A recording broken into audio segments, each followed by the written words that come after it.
I'm so glad you're here. I've got two different cameras going, so there might be a little wonky eye level thing going. I'm streaming to about 4 different places right now, but I'm super excited that you're here. And I am super excited to talk to you about the content that we're going to cover today. It is all about opt-ins and how to use them to maximize and build your text list.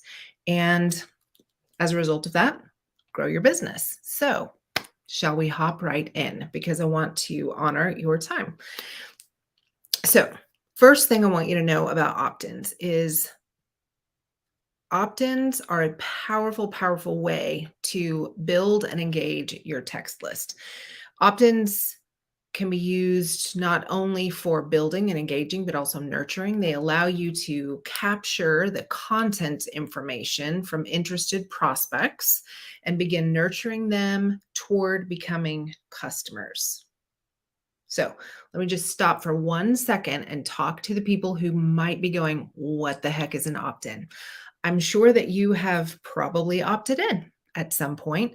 You see somebody on social media or on a website that might have a pop-up or a free download, something like that, that you are interested in having for your own to gather that information.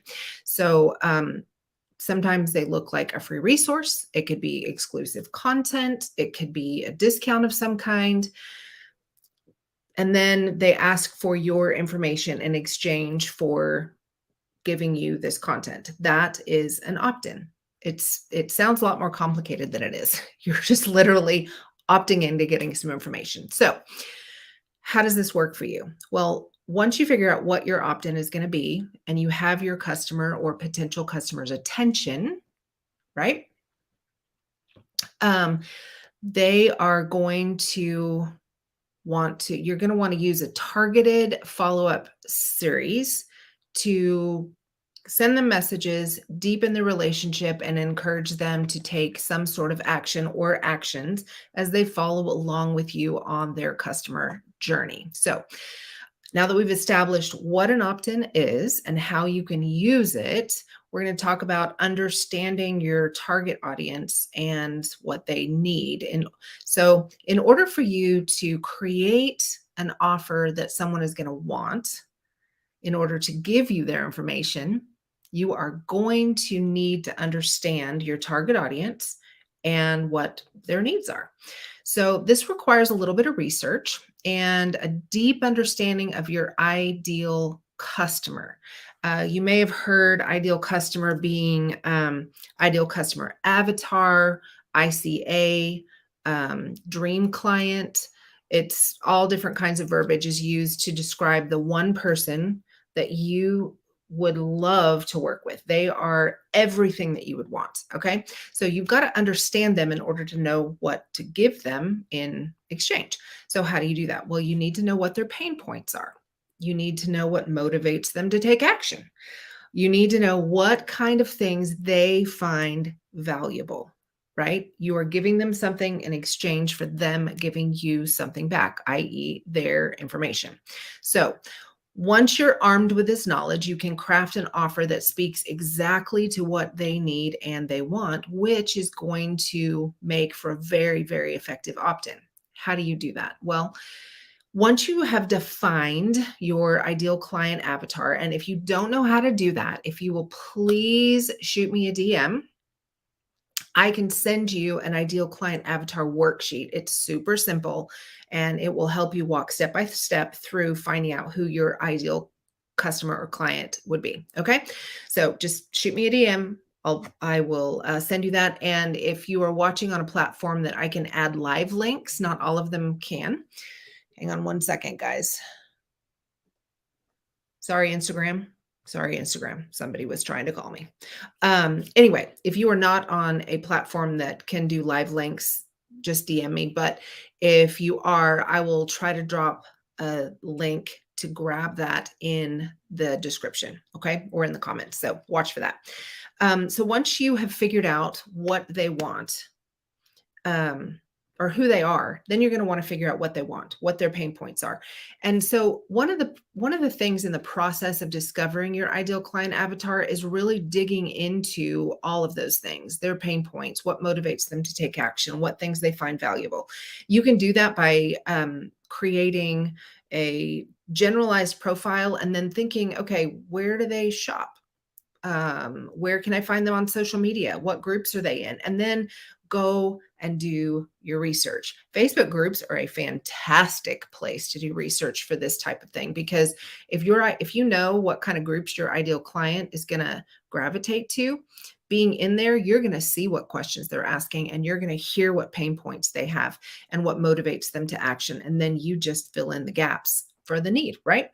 So that is how to understand what they need in creating an irresistible offer. So the next piece of this is going to be compelling, or crafting a compelling opt-in form to capture the leads. Nobody likes things that are not useful, that are ugly, that are not attractive to the eye.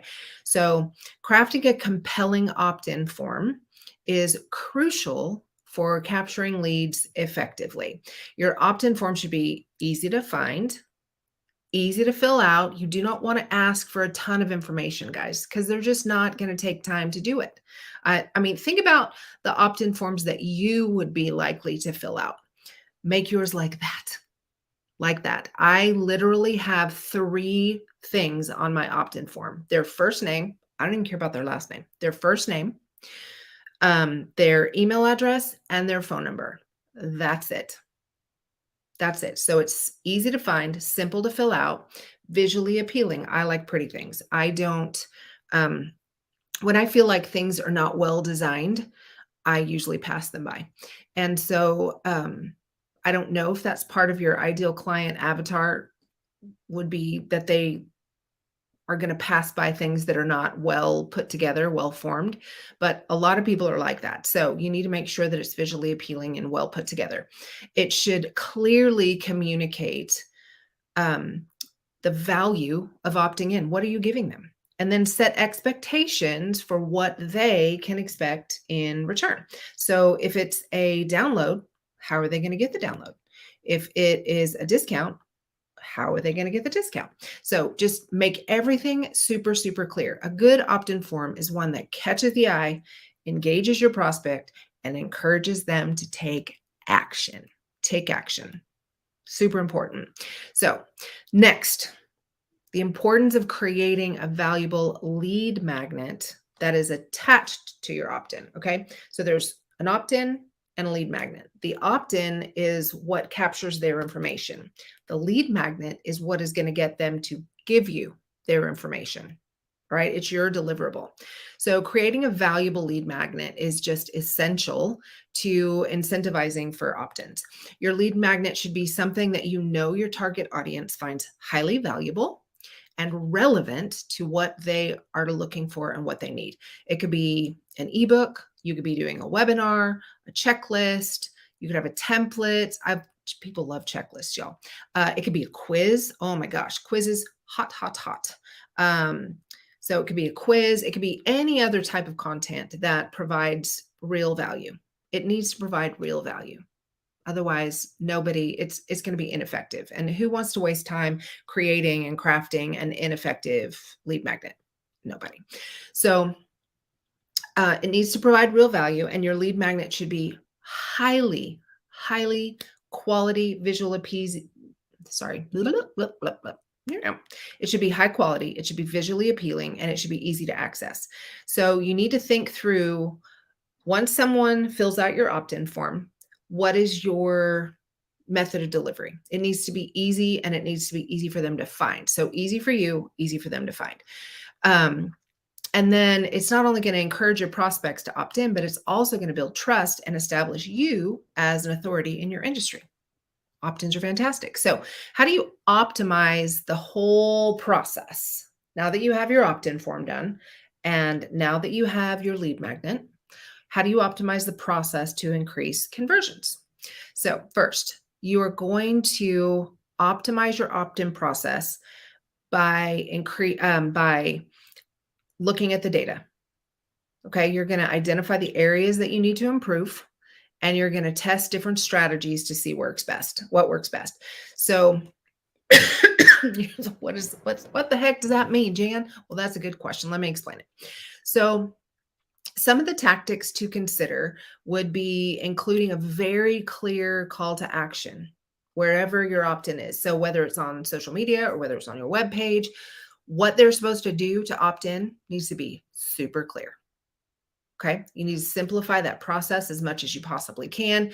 Reduce your form fields. I've already told you that mine have 3 fields. That's it. Offer a number of different opt-ins. I would say you don't need 20, but you might need more than one. Continually test and refine what's working, what's not working. If you are not in your analytics trying to figure out which opt-ins are working for people and which opt-ins are not, then you're never going to be able to optimize the process as much as you should and could. So you can increase your conversion rates and maximize your lead generation efforts by just doing a little bit of digging. When you throw your opt-in out, see how it works. Is it working better on your website? Is it working better on social media? Do you have other ways of delivering your opt-ins? So I just want to make sure that you're optimizing the process. Okay, process is good. And then you can use A/B testing to determine which strategies are more effective for you.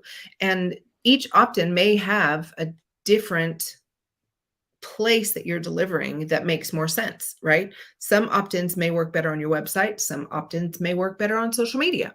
So A/B testing is what they call it. And it's a powerful way to determine the most effective strategy for your opt-in. So it can involve testing different versions of your opt-in forms. Maybe you want the same information inside your ebook, but it has 2 different covers. And you're looking to see which cover captures the attention of your audience the best, right? So that would be a example of A/B testing. It could be that you've got 2 different opt-ins and you're going to A/B test which one your ideal clients are looking for. So I have several opt-ins. Some of them have a lot of people who've gravitated to them and other ones have just a few. And so I'm not going to put out the ones that just have a few because my audience has already voted on which ones that they would prefer, right? So, and then you also want to make follow-up messages to see which ones that perform the best. By just tweaking, making small changes. You don't ever want to pivot really hard as you're doing this A/B testing. It's small tweaks, small incremental changes that are going to help you measure the impact, and you can just continue to refine and improve the opt-in process over time. Okay.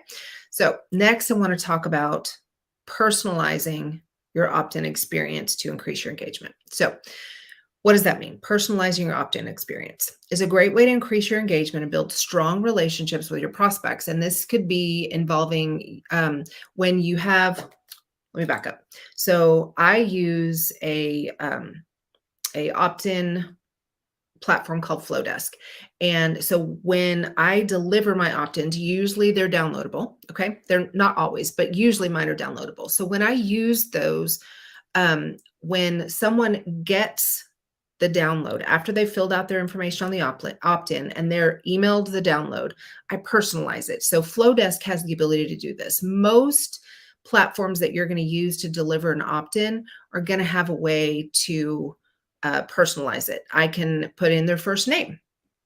I can tailor the content to their interests. I can tailor that message specific to each opt-in that is attracting a person. I can offer personalized recommendations based on different behaviors that I see coming from people. So creating more personalized experience can make your prospects feel valued. It increases the likelihood that they're going to come back, and it increases the likelihood that they're going to become customers. So hello, who wants new customers? I do. All right, take a deep breath. 3 more points. Let's push through. All right, so let's develop you've got your opt-in, you've got your lead magnet, you've A/B tested them, you know what's working. Now you have to develop a follow-up strategy that is going to be able to nurture the leads that you're getting and is going to be able to drive the sales, right? That's why we're in business. If we don't have sales, we don't have a business. So you're going to want to develop a comprehensive follow-up strategy, and it's really crucial to nurture the leads as they go along their customer journey. So it involves sending targeted messages, whether it is emails or text messages. I personally believe in both, right? I think every business owner should have an email list and a text list. And I'll talk a little bit more about that in a second. But once they've opted in, you're going to send them a welcome email, content that's educational. You're going to send content that's valuable.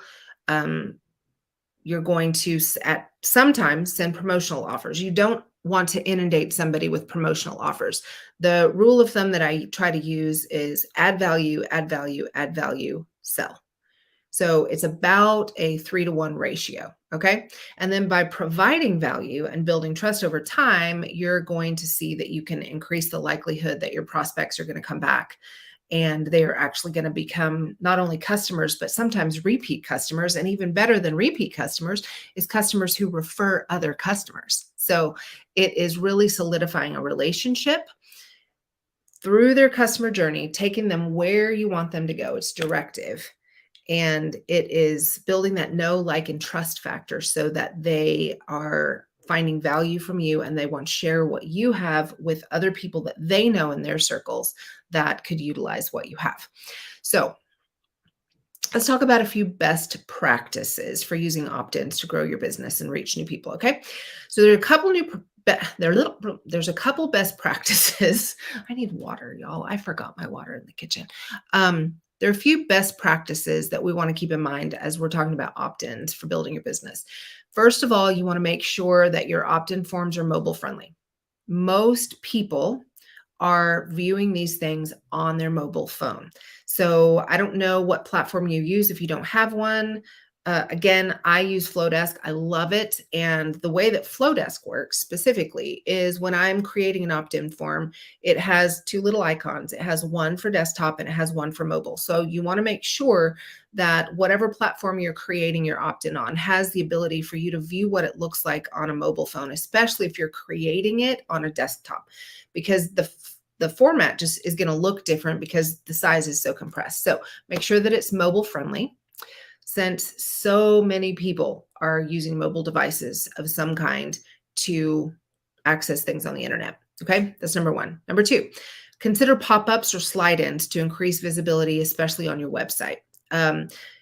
If you are familiar with websites, most good ones have some sort of a pop-up. It usually takes 10 to 15 seconds after you've been on the website. Sometimes they can wait 30. That's a setting that they have in the back end. And so when they see that you've been on their website for a period of time, they're thinking, oh, this person is interested in what I have to offer. So here's a pop-up and I'm going to capture their information. There's your opt-in, and it's delivering your lead magnet, right? So the pop-up comes up. They have the option usually of either filling it out to grab what you're offering, or they can click out of it if they're not quite ready to give you their information. So pop-ups are great. And then third, you want to test different opt-in placement, especially on your website, to see what works best.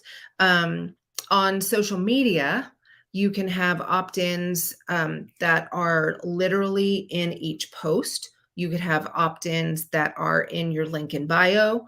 So there's different ways that you can do that. I have on Facebook, I sometimes will put a Facebook cover photo. And then if somebody clicks on that cover photo, like I'll add click here to get whatever the opt-in is.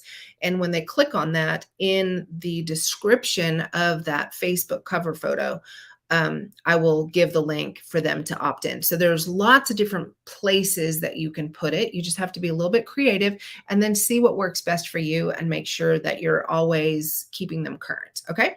And then when you're doing that, you're probably going to reach a wider audience on social media than you will on your website, just because the traffic is higher. So make sure that you're putting it everywhere that makes sense on your social platforms. Okay.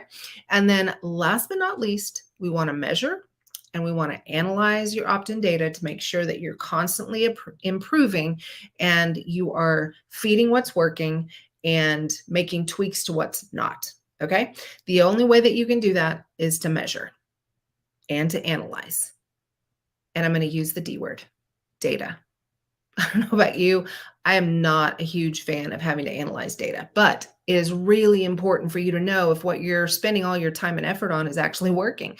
Because I'm the type of person that if something's not working, I do not want to waste my time doing it. And I think that business owners usually fall into that category. We don't want to spin our wheels for no return, right? So it involves tracking metrics such as conversion rates, click-through rates, open rates, unsubscribe rates. Most opt-in platforms like Flowdesk are going to have all of those things available. In fact, Flowdesk just it released, I think, less than 2 weeks ago, an advanced analytic button in their back end of their platform, and it's fantastic. All of those things are in one place now. I don't have to dig around to find it, so it's great. So make sure that whatever opt-in platform you're using has the ability for you to go in and track the metrics, because by understanding how your audience is interacting with your opt-ins and your follow-up messages, you can identify areas that you can improve. You can make data-driven decisions, not just decisions of what you think might be needed, but actual factual things that might be needed. Okay. And then this also allows you to optimize your opt-in strategy for better results and increased return on your investment, or ROI. Return on your investment. We don't want to spin our wheels. We want to make sure that the time and effort that we're putting into growing our business is actually growing your business. Okay. So that is all that I have to say about this today. I know that by following these strategies that it will absolutely help you build and engage your text list and email list like you've never done before. It's going to help you understand your target audience. You're going to be able to craft compelling opt-in forms and lead magnets. You're now going to know how to test and optimize your approach, and it's going to drive more conversions to grow your business. Okay. So before I mentioned texting and emails, text lists, email lists, this is just a small side note on these. I think that they are not mutually exclusive. They complement each other. Okay. Emails can be long. Texts have to be short. Emails statistically is where people buy, but text lists statistically have a much, much, much higher open rate. So learning how to utilize those two together as a comprehensive plan for growing your business is huge, in my opinion. And so I want you to stay tuned. I'm going to stick a link here if you're interested, but I am getting ready to launch a brand new course on text list building. And it's kind of the what is it, the why do you need it, and the how to do it. So it's going to be step by step. It's launching at the end of the month, and you can get on the wait list today. So I'll drop a link there for that. Or you can just text the word success to 469-459-3210. And I'll put that in the description as well. So text the word success to 469-459-3210 if you want to get on the wait list for that. And then if you don't have a text list platform yet, or you don't have a opt-in platform yet, I would love for you to consider checking out Flowdesk and for your opt-ins, and Project Broadcast for your text lists. Project Broadcast actually next week will be having a sale, so stay tuned for that. I have a link that will get you 75% off your first month, and it is fantastic. It is the most effective and cost-effective platform out there, in my opinion. And so just keep following me for updates on all of those things. And I hope that you guys have gotten some value out of this. And I hope that you have an amazing rest of your day. Thanks so much for watching. Bye.